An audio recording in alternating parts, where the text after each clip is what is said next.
Ayan. Guys, muli nagbabalik po ang inyong lingkod. Ayan.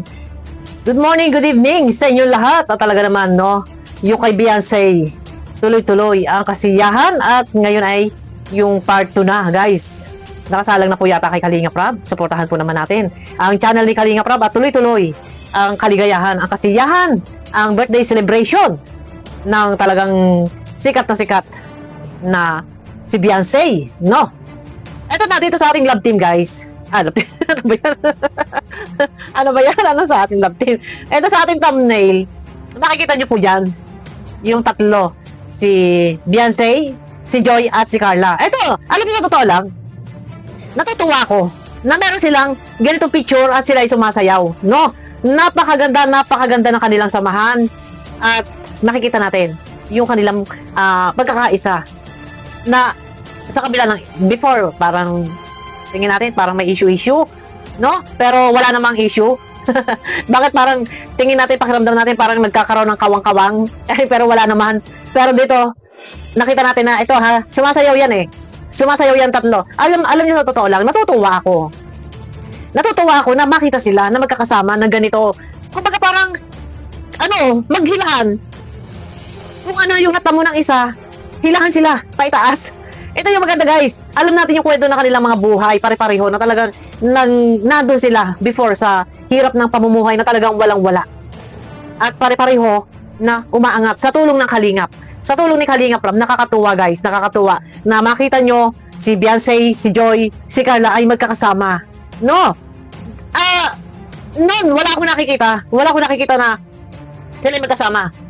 Meron man, pangkalahatan, and hindi natin masasabi. Marami kasi minsan nagsasabi na ganito, galit, o magkakagalit, o kung ano man, mga issue, no? Pero malaking bagay po pala, na minsan ay makitahan natin na meron silang banding, na sila sumasayaw ng ganito, para silang Tres Marias, pero hindi po Tres Marias, no? Kasi meron pang mga ibang Kalingap Angels, nandiyan sila, sila Dara, sila Rose Ann, sila Melka, sila Eden, nandiyan pa sila eh. Kaya wala Tres Marias, 7 Marias. Pero malaking bagay na makita natin na sila ay merong ganitong mga kuhang picture. Yan po ay nagsasayaw yung tatlong yan. No, nagsasayaw sila. Ako'y natutuwa lang. Natutuwa ako na sana ng bawat isa na nandun na sa rurok sa tugatog ng tagumpay ay maghilahan sila. Paitaas dahil alam naman natin na yung kanilang mga buhay pare-pareho po ay talaga namang nanggaling doon sa hikahos at sa tulungan ng Kalingap. Nadya pare-parehong umangat. Kaya kung meron man mas angat pa, maghilahan pa itaas. Magsuportahan. At siyempre, number 1, no? Nandiyan din, kay Kalinga Prab, support tayo. Tayong lahat ng mga viewers. Support tayo. At masaya. Maging proud tayo dito sa mga Kalingap Angels na to. Na ika nga ay kahit sa kabila ng lahat ng mga pang-uusig, pangungutya, binabatikos ng iba, binabas ng iba, pero strong, matatag, nandyan pa rin sila at nananatiling nandyan sa Kalingap na sa kabila ng lahat ng mga pagsubok kung ano mga dilubyo o pababas. Sabi natin mga talagang grabe mga pinagdaanan pare-pareho.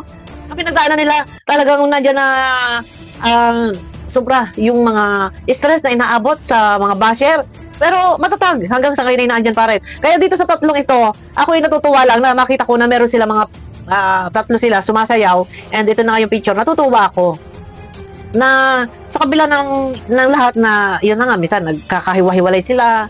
Alam nyo yun yung sa apartment, pero wala tayong magagawa. Kung yun yung desisyon, yun yung gusto, wala tayong magagawa po. No? Pero masaya ako na sila ay naandyan. At ang akin lang, dito masasabi ko sa tatlong ito, ay kayo ay mga produkto ng Kalingap, no? At pare-pareho na nakaranas ng mga pangbabas. Maging matatag kayo, maging strong kayo. Alam ko off-cam, meron talagang mga bagay na mas matindi pa sa inakala namin kayo ay okay sa ngayon. Pero off-cam, alam kong mas matindi ang inyong mga samahan at kayo ay, ika nga ay nagdadamayan, nagmamahalan off-cam na hindi namin alam, no? Dahil alam niyo na, minsan sa showbiz, nasa showbiz nila eh. So, kaya, maging matatag lang kayo sa mga pagsubok na nandiyan na dumarating. At doon lang sa mga mensahe, doon nyo masusubukan kung ano yung damdamin ng bawat isa na dito sa birthday ni Beyonce na nagbibigay sila ng kanilang mga pahayag ng wish, no? Kay Beyonce doon, talagang naiiyak sila. Nagiging maramdamin sila kasi yung buhay nila pare-pareho. Pare-pareho yung mga pinagdaanan nila. Lahat talaga nandyan yung hirap ng buhay, nandyan yung pangbabas bago marating yung tuktok na tagumpay. Talagang pare-pareho po ang pinagdaanan ng mga yan. Kaya yung sa bawat bigay nila ng pahayag, talagang hindi mapipigilan, hindi maiwasan na talagang sila ay maluha.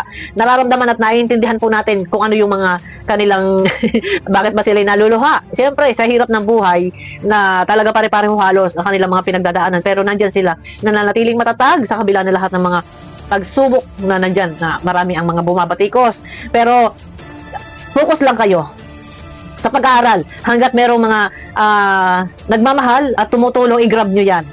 Huwag ninyong pakawala dahil bibihira, mapalad kayo, maswerte kayo dahil kayo yung naispatan na sa dinami-dami ng gustong sila ay ma-vlog para sila din ay matulungan, pero kayo yung napakaswerte, no? Napakaswerte nyo na sa sobrang dami nagmamahal at sumusuporta. Huwag ninyong hayaan na masira ang inyong mga samahan dahil lang sa mga kung ano-ano mga pagbabas ay kayo ay bibitaw, aalis sa kalingap, sayang ang mga samahan. Ang tiwala ng tao ay dapat mananatiling na andyan at yun na, ignore nyo lang kung ano man yung mga sinasabi ng iba, no? At hindi pa yan, marami pang blessings ang inyong makakamtan sa piling ng kalingap na nandiyan kayo sa kalingap. Tuloy lang at sana maghilahan pa itaas. Masaya kami na nakikita kayo na ganito na kayo'y sumasayaw at magkakasama sa kabila ng mga issue dahil minsan ganito ganyan, may nagkakatampuhan, nagkakaganituhan, nagkakahiwalayan. Pero yun na, hindi walang nakakaalam kung ano ang buong katotohanan of cam.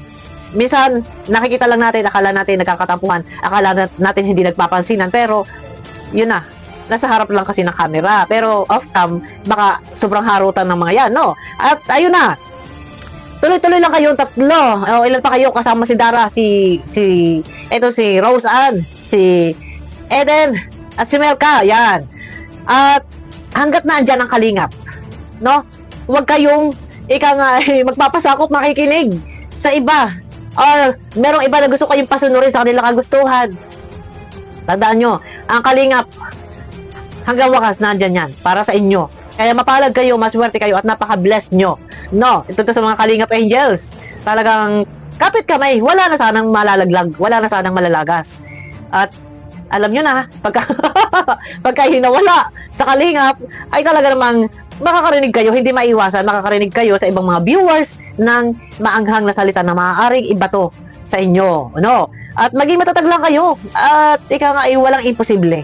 Nandyan ang mga nagmamahal sa inyo, sumusuporta sa inyo, patuloy at patuloy na nandyan. No, hanggat kayo'y nandyan sa kalingap, yon. Huwag ding makalimot sa Panginoon, lagi lang mag-pray. At yan, no. At yung kay Beyonce pala, guys, no. Tuloy-tuloy ang kasiyahan. Ay, may part 2. Oh, may part 3 pa ba? Nagpakain tayo sa buong barangay. May part 3 pa ba? Ay, grabe. Grabe, guys. Ang bongga naman ng celebration ng birthday ni Beyonce. Grabe. Oh, talaga may pasingsing pa. Ay, naku. Ano ba yung mga blessings na tatanggap niya? Abangan nyo, guys. At nakasalang na yata, naka-premiere na yata si Kalinga Prab. Abangan nyo po kung ano yung mga blessings na natanggap ni Joy. At talagang siksik, liglig, umaapaw daw. Wow, sana all. Oh, di ba? Kaya, stay lang kayo sa Kalingap. Mga Kalingap Angels. At ang Kalingap ay hanggang wakas yan. Patuloy ang biyaya na inyong makakamtan. Yan, magpakatatag lang kayo, ano man mga pagsubok, ano man yung mga balakid na nandyan na ika ngay nakakadistract at nakakasira. Ayan, huwag kayong papatinag. Ayun na, guys, at yun na. Happy birthday ulit kay Beyonce, guys. Sumuntan nyo po ang premiere ni Kalinga Prab, nakasalang na yata sa ngayon. Talaga namang grabe, bonggang-bongga. Naku, magkano kaya ang ginastos dito? Talaga namang mukhang lilibuhin. Baka hindi lang 500,000. O, di ba? Ay, grabe na to talaga. Bonggang-bongga sa pagkain pa lang. O, tsaka sa mga blessings, sa mga pera. Ay, naku, Diyos ko. Panoorin nyo, guys, sa vlog po ni Kalinga Prab. Ayun, abangan nyo ako, guys, sa aking next video po. Ayan, kita tayo sa aking next video. Pakiclick naman, guys, ng thumbs up. Bye-bye!